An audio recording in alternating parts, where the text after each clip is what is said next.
Hey, what's going on everyone? Greg here, and today is an exciting day because in front of me I have the most powerful, compact 14-inch M1 Max MacBook Pro, completely spec'd out with the 32 gigabyte GPU configuration, 64 gigabytes of RAM, and the fastest SSD. So for this video, I just want to see how powerful is this 14-inch laptop, and how powerful is the M1 Max chip, and can this smaller body actually handle that chip? I want to try and figure that out in this video, so let's run a bunch of benchmarks. Let's do some gaming tests as well, because that's one of the things I really want to see with this MacBook, and let's just get into it. All right, so listen, here's one thing you have to understand about the M1 Max chips, and that is that there is no CPU advantage. If you got the highest end M1 Pro chip, it is the same CPU as the M1 Max. All the benefits of the M1 Max come in GPU performance or the increased memory bandwidth with 64 gigabytes of max memory. However, I still wanted to do the CPU test just so you can see this. So we ran the, standard Geekbench score, and you can see it's pretty much scoring exactly the same as our maxed out M1 Pro with a 1,776 single core score and a 12,644 multi-core score. Again, if we're comparing that on the chart against all the other Macs out there, more powerful than a 12-core Mac Pro in a laptop form factor, in a 14-inch laptop form factor, mind you. So again, CPU-wise, I wanted to also test out thermals, right? This is a smaller machine, has more power going into it for that bigger GPU, but still wanted to do the Cinebench benchmark. That runs for a long time. It's a good way to test thermals. And yeah, I ran this thing for a while, really didn't hear the fans kick up, and at the end of it, we got a CPU multi-core score of 12,354. So just to reiterate, CPU performance, same as the Max M1 Pro. It's the same 10-core processor. We can clearly see that here. Another thing I wanted to run, though, was the disk speed test, because in my initial unboxing and benchmark of the regular 14-inch MacBook Pro with the 512 gigabyte solid-state drive, I noticed that the drive speeds were lower than advertised. A lot of the people in the comments pointed out that the faster SSDs are actually only on the models that are 2 terabytes and above. This is a 4 terabyte model, so it should have the faster solid-state drive. So I ran the Blackmagic disk speed test, and yeah, we could see we're getting that 7 gigabytes per second performance on the right speed. That is crazy. That is legitimately crazy how fast this is. Like, I think I heard someone say the disk speed with this SSD is basically as fast as like older RAM used to be, like DDR3 RAM. We're now getting that speed in the hard drive. So that is great. So if you want that faster drive performance, you're gonna have to get that on the 2 terabyte or above model. That's not to say that the 14-inch was slow with the drive. It was still pretty fast, but if you want the fastest SSD, that's the configuration you have to get. All right, let's do some GPU performance intensive tasks now for benchmarks. Now, if you remember from my last video, I actually ran into some problems with the Heaven benchmark. I actually have a separate GPU benchmark that I want to throw up here as well. But for now, I actually redid the Heaven benchmark on every single machine, but this time I set it to ultra settings. Last time I set them to medium settings. I guess there just wasn't too much of a difference because all these GPUs are getting really powerful at this point. So I put it on ultra and reran all the tests, and on ultra, this 14-inch MacBook Pro outscored the other M1 Pros, and it got an overall score of 2,463, 97.8 on the frames per second, and then minimum frames per second 14.9, max frames per second 190.2. And you can see in this little graph here how much that outscored the base model M1 Pro with the 14-core GPU, and then the 16-inch M1 Pro with the 16-core GPU. 2 16s, there you go, easy to remember. Now I gotta be honest, running these gaming benchmarks are all being done in Rosetta.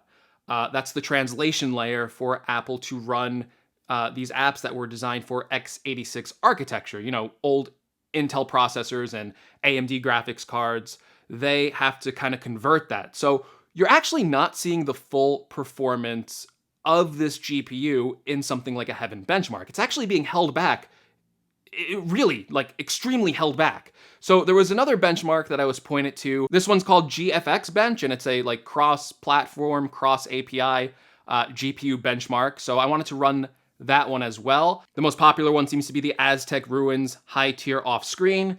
And as we ran the M1 Max MacBook Pro, we got 274 frames per second and an overall 17,653 frames. Now we can see a way bigger comparison here because it's better optimized to take advantage of the M1 Max chip.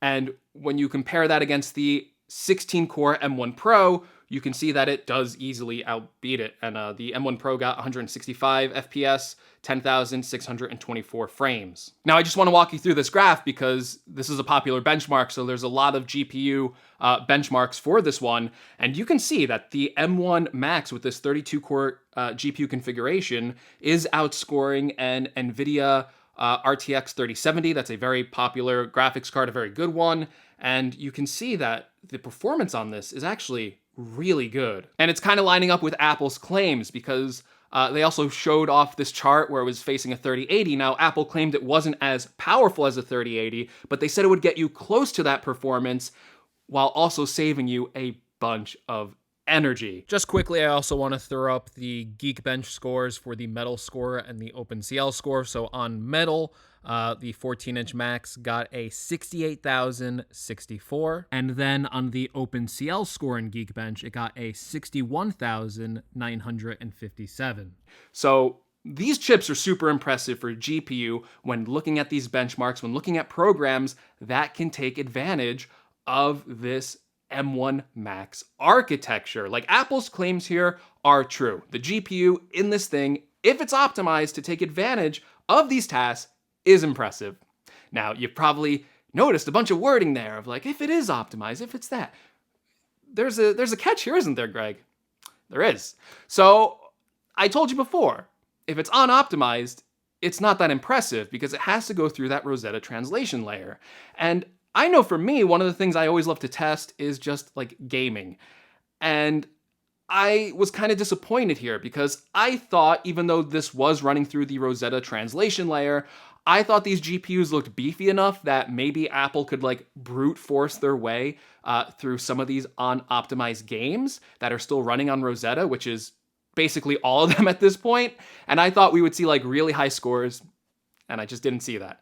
So I loaded up Shadow of Mordor. It's like an older game, but it has a benchmarking tool where I can measure this performance. And here, so on ultra settings, running this benchmark, we got an average frames per second of 44, a max FPS of 76, and a minimum FPS of 11.28. You can see during this benchmark, though, that it is a little bit choppy in some areas. So there are a lot of frame drops, and I really think that has to do with the on-optimization of this chip. Reran it again at high settings to see if maybe we can get like a better score that would be like really good. Maybe get 60 FPS, which is what I want when I'm playing a game, especially when I'm spending this much money on a computer. And I still didn't hit it at high. So average FPS for a high benchmark was 46.60. The max FPS was 80.96. So in both benchmarks, you can get 60 FPS, but I want to hit that average of 60 FPS. And then the minimum FPS obviously was 23.01. Again, a lot of stuttering, especially when the explosions popped up in this benchmark. So, you know, maybe I can still do some more tests. But what I'm learning here with these max GPUs is that even though they are really powerful, they're very energy efficient, I'm not seeming to have any thermal issues with these benchmarks so far. We'll see. Still want to do more testing. I'm learning that if you want to play games and the games are not optimized for the M1 or M1 Max chip for that matter, you can't brute force your way into getting better performance. So, you know, these could be amazing gaming laptops in a way. They have a 120 hertz display.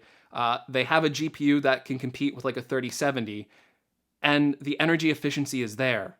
So it's not the M1 Max's chip fault. I shouldn't be like disappointed in the chip itself because it's such an impressive chip, but I am just disappointed in the situation we find ourselves in where Mac games were never really that well optimized, even on the older architecture, and they just fall even more away from that now that they have to run everything through Rosetta. So if you were thinking about picking one of these MacBooks up and somehow thinking it would be a gaming powerhouse, at least for Mac games, I'm just not seeing that in these initial benchmarks. Now let me do some program-specific benchmarks so you can kind of get an idea of how these chips will impact some popular workflows. Now, again, I'm a video editor. I always run Final Cut for these tests, but I threw in a couple more tests as well because I do use Logic for podcasting, so I'm going to test that out as well. And I was pointed to an Affinity photo benchmark where we can kind of see maybe with photo workflows how much faster these machines are. So I ran the Affinity photo benchmark, and this is just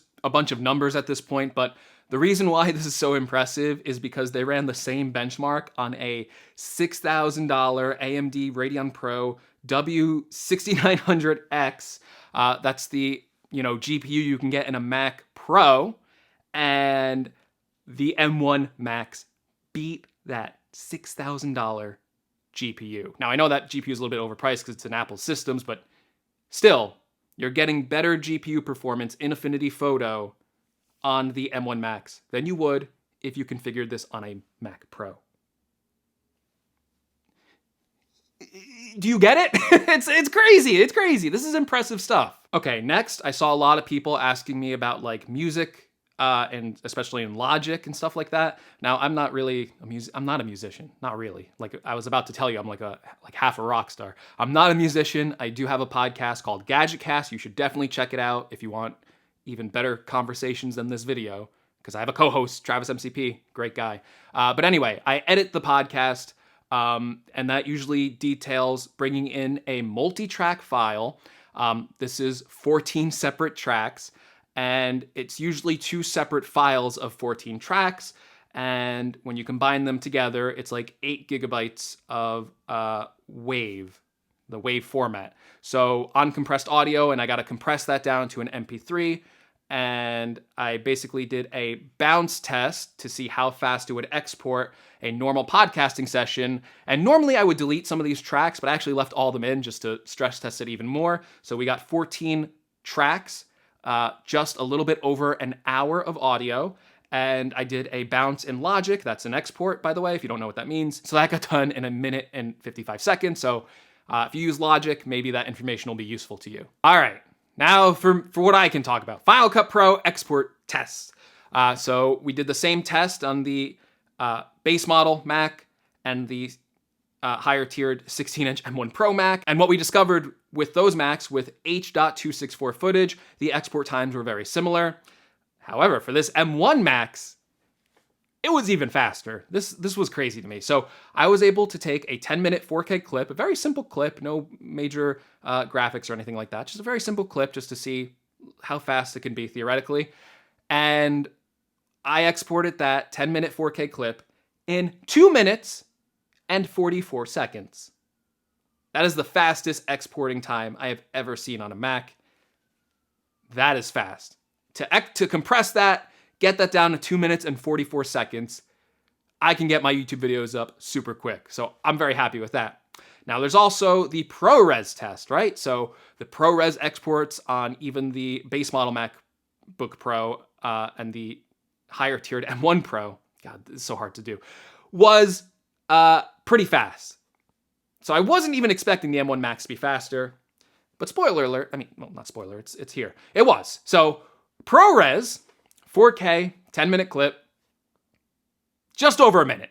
1 minute and 3 seconds to export that ProRes clip. Now you're not seeing like a major increase over the like base model and the M1 Pro here, but it still is the fastest export time I've ever seen to ProRes. The fact that you can get a 10-minute clip, get it exported in 1 minute and 3 seconds, this is great stuff. I love this. So the final test, obviously, is to edit this video, right? I'm done with all the benchmarks. Now I got to edit this video. And then, I'll probably insert a clip of me after I get the main edit done. And then I'll come back and tell you how my editing experience was. Whew. All right, look at that transition. I wonder how that's going to look when I have to edit that part in. But look, you can see I am editing the project. It's done. I just got to put in that last clip of this part, the part you're watching. This is so meta. But hey, listen, editing on this thing is crazy. So no slowdowns at all, nothing. Nothing slowed this thing down. It's not hot. I literally just got finished editing, ran over to turn this on, record. Not hot. Didn't hear the fan spin up once. With the Max chip, Final Cut Pro. This isn't like a complex timeline, let's be honest. It's got a lot, maybe 3 streams of 4K at once, one title, I don't know. Not complex at all. It's very light color correction, but still, no hiccups. Fantastic. Working with H.265 footage and all that stuff. So it's compressed footage. It's hard to work with. This thing didn't skip a beat. I wasn't expecting it to have any issues because I worked on the other lower end processors and they already did good. I was kind of wondering about the heat though and all that stuff and the battery life. So this is interesting. I actually ran a little test here to do the battery life, and what I found out was doing this. So I had this at 90% when I started editing in Final Cut, and I basically ran Final Cut, Affinity Photo, Keynote to make those charts, went on Safari to look up some more information, some light Twitter, stuff like that. But anyway, I've been using it for about like over 2 hours, 2 hours, 10 minutes around there. Started at 90% battery life. Again, these Final Cut's energy intensive program. It's not going to get you that 11 hours of battery life that the Apple claims with this, but went from 90% to, it says 39%. It was just 40% battery life with that 2 hour edit. So use that information as you will, but at least for me, I know that this laptop can at least get me through one of my more simple edits. So yeah, really impressed with the MacBook Pro. Really like it. Again, I love the display. Love how smooth the display is when editing in Final Cut 2. It's a nice combination. I get a lot of synergy with the display, with the editing. Love that there's no slowdowns. So we have all the benchmark information for this 14-inch MacBook Pro. And so far I can say, at least for what I use it for, I'm not noticing any thermal issues, which is great. And everything is super fast, super responsive. I love this machine. I would kiss it, but I don't want to do that because then someone will meme it. But yeah, look at this thing. So good, very compact, very portable.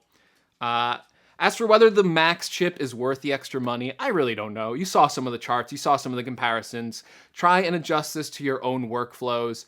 See if all this extra speed makes sense. And in some instances, you could see that, sometimes you're not really gaining that much speed on these chips. But either way, these are, it doesn't matter. You can't go wrong. All of Apple Silicon machines are impressive, whether you're getting an M1 machine, an M1 Pro machine, an M1 Max machine. I wouldn't sweat the small stuff.